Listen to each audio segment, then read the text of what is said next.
Luhut sudah tumbang, Jokowi segera tumbang. Oleh Sholihin MS, pemerhati sosial dan politik. Akhirnya foto kondisi terakhir Luhut beredar luas di media sosial. Wajah pucat, pipi tembem, rambut memutih, badan terlihat lebih gemuk, pengaruh obat, dan berdirinya harus ditopang orang lain. Jika diamati secara sepintas, penyakit Luhut hampir tidak mungkin kembali seperti semula. Apalagi jika harus kerja keras dan banyak berpikir, pasti akan ambruk lagi. Bisa jadi Luhut harus istirahat total.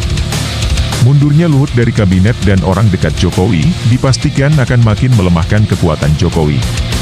Selain Luhut dipercaya Jokowi dengan sekitar 30 jabatan, Luhut boleh dibilang jadi penasehat utama Jokowi. Luhut saat ini sudah tidak berdaya. Jika hari-hari kemarin kita sangat benci dan murka atas perilaku Luhut yang selalu mengancam rakyat, tapi saat ini dengan melihat kondisi tubuhnya yang seperti itu, apa yang akan terucap dari mulut kita? Kasihan, syukurin, mampus kau, atau semoga segera sehat kembali? Kadang tabiat orang Indonesia sangat pemaaf, mungkin akan segera melupakan berbagai kejahatan dan kekejamannya. Tapi tidak dengan hukuman Allah. Setiap perbuatan harus diperhitungkan, setiap kejahatan harus dipertanggungjawabkan. Balasan Allah yang pasti adalah di akhirat, tapi kadang harus dirasakan di dunia. Orang-orang zalim di akhir hayatnya bakal berakhir sangat tragis.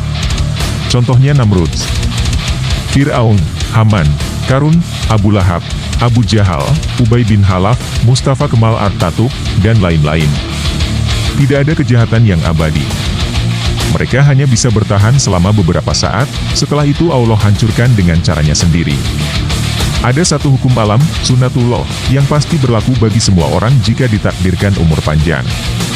Perjalanan manusia dari mulai bayi, anak atau lemah, menuju remaja, pemuda, dewasa atau kuat, lalu tua, menjadi tua renta atau lemah lagi, dan pada akhirnya akan mati, yang selanjutnya akan dihidupkan kembali di alam yang berbeda. Orang yang paham dan sadar akan perjalanan hidup sedemikian ini, disebut orang yang cerdas atau al-kais. Sedangkan orang yang tidak paham dan tidak sadar akan perjalanan hidup demikian, disebut orang yang dungu atau jahil. Rezim Jokowi termasuk rezim dungu, karena yang dilakukan hanya memperturutkan hawa demi mempertahankan kekuasaan. Padahal, tugas utama seorang presiden adalah untuk mempertahankan dan memajukan negara, melindungi dan mensejahterakan rakyat. Tapi semua itu diabaikan. Bahkan yang lebih parah, baik Jokowi maupun Luhut sama-sama jadi antek Cina, sehingga negara ini digadaikan ke Cina melalui jeratan hutang dan berbagai proyek ambisius yang tidak bermanfaat bagi rakyat banyak. Seperti KCJB, IKN, proyek jalan tol, bandara, dan lain-lain. Di akhir kekuasaannya, Jokowi telah mewariskan segudang masalah yang perlu 200 tahun untuk recovery.